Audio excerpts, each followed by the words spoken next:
Although it was so brilliantly fine, the blue sky powdered with the gold and the great spots of light, like white wine splashed over the public gardens, Miss Brill was glad that she had decided on her fur. The air was motionless, but when you opened your mouth to move there was a faint chill, like a chill from a glass of iced water before you sip, and now and again a leaf came drifting from nowhere, from the sky. Miss Brill put up her hand and touched her fur. Dear little thing. It was nice to feel it again. She had taken it out of the box that afternoon, shaken out the moth powder and given it a good brush, then rubbed the life back into the dim little eyes. "What has been happening to me?" said the sad little eyes. Oh, how sweet it was to see them snap at her again from the red eider down. But the nose, which was of some black composition, wasn't at all firm. It must have had a knock somehow. Never mind, a little dab of black sealing wax when the time came, when it was absolutely necessary. Little rogue. Yes, she really felt like that about it. Little rogue, biting its tail just by her left ear. She could have taken it off and laid it on her lap and stroked it. She felt the tingling in her hands and arms, but that came from walking, she supposed. And when she breathed, something light and sad, no, not sad exactly, something gentle seemed to move in her chest. There were a number of people out this afternoon, far more than last Sunday, and the band sounded louder and lighter. That was because the season had begun. For although the band played all year round on Sundays, out of season it was never the same. It was like someone playing with only the family to listen. It didn't care how it played if there weren't any strangers present. Wasn't the conductor wearing a new coat too? She was sure it was new. He scraped with his foot and flapped his arms like a rooster about to crow, and the bandsmen sitting in the green rotunda blew out their cheeks and glared at the music. Now there came a little fluty bit, very pretty, a little chain of bright drops. She was sure it would be repeated. It was. She lifted her head and smiled. Only 2 people shared her special seat. A fine old man in a velvet coat, his hands clasped over a huge carved walking stick, and a big old woman, sitting upright, with a roll of knitting in her embroidered apron. They did not speak. This was disappointing, for Miss Brill always looked forward to the conversation. She had really become quite the expert, she thought, at listening as though she didn't listen, at sitting in other people's lives, just for a minute, while they talked around her. She glanced sideways at the old couple. Perhaps they would go soon. Last Sunday, too, it hadn't been as interesting as usual. An Englishman and his wife, he was wearing a dreadful Panama hat, and she button boots. And she had gone on the whole time about how she ought to wear spectacles. She knew she needed them, but that it was no good getting any. They'd be sure to break, and she'd never keep them on. And he'd been so patient. He suggested everything. Gold rims, the kind that curved around your ears, little pads inside the bridge. But no, nothing would please her. "They'll always be sliding down my nose." Miss Brill had wanted to shake her. The old people sat on the benches, still as statues. Never mind, there was always the crowds to watch. To and fro, in front of the flower beds and the band rotunda, the couples and groups paraded, stopped to talk, to greet, to buy a handful of flowers from the old beggar who had his tray fixed to the railings. Little children ran among them, swooping and laughing, little boys with big white silk bows under their chins, little girls, little French dolls, dressed up in velvet and lace. And sometimes a tiny staggerer came suddenly rogging into the front from under the trees, stopped, stared, and suddenly sat down, flop, until its high-stepping mother, like a young hen, rushed scolding to its rescue. Other people sat on the benches and green chairs, but they were nearly always the same, Sunday after Sunday, and Miss Brill had often noticed there was something funny about nearly all of them. They were odd, silent, nearly all old, and, from the way they stared, They looked as though they'd just come from dark little rooms, or even cupboards. Behind the rotunda, the slender trees with yellow leaves drooping down, and through them just the line of sea, beyond the blue sky with the gold veined clouds. Tum tum tiddle tum, tum tiddly tum ta, blew the band. 2 young girls in red came by, and 2 young soldiers in blue met them, and they laughed, and they paired and they went off arm in arm. 2 peasant women with funny straw hats passed, gravely leading a beautiful smoke-coloured donkey. A cold, pale nun hurried by. A beautiful woman came along and dropped her bunch of violets, and a little boy ran after to hand them to her. She took them and threw them away as if they'd been poisoned. Dear me! Miss Brill didn't know whether to admire that or not.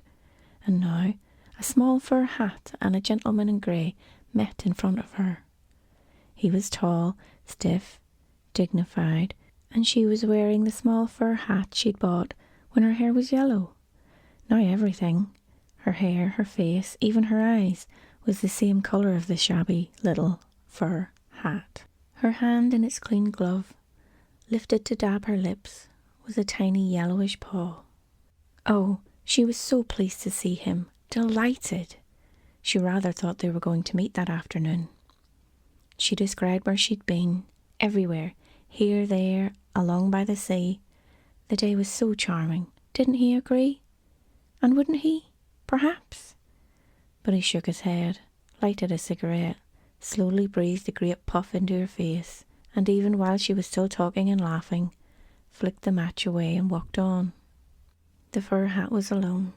She smiled more brightly than ever, but even the band seemed to know what she was feeling, and played more softly, played tenderly, and the drum beat, the brute, over and over. What would she do? What was going to happen now? But Miss Brill wondered. The fur hat turned, raised her hand as though she'd seen someone else, much nicer, just over there, and pattered away. And the band changed again, played more quickly, more lively than ever, and the old couple on Miss Brill's seat got up and marched away. And such a funny old woman with long whiskers hobbled along in time to the music, and was nearly knocked over by 4 girls walking in a line. Oh, how fascinating it was, how she enjoyed it, how she loved sitting there watching it all. It was like a play. It was exactly like a play. Who could believe the sky at the back wasn't painted? But it wasn't, till a little brown dog trotted on, solemn, and then slowly trotted off. Like a little theatre dog, a little dog that had been drugged, and Miss Brill discovered what had made it so exciting. They were all on stage. They weren't only the audience, not only looking on, they were acting.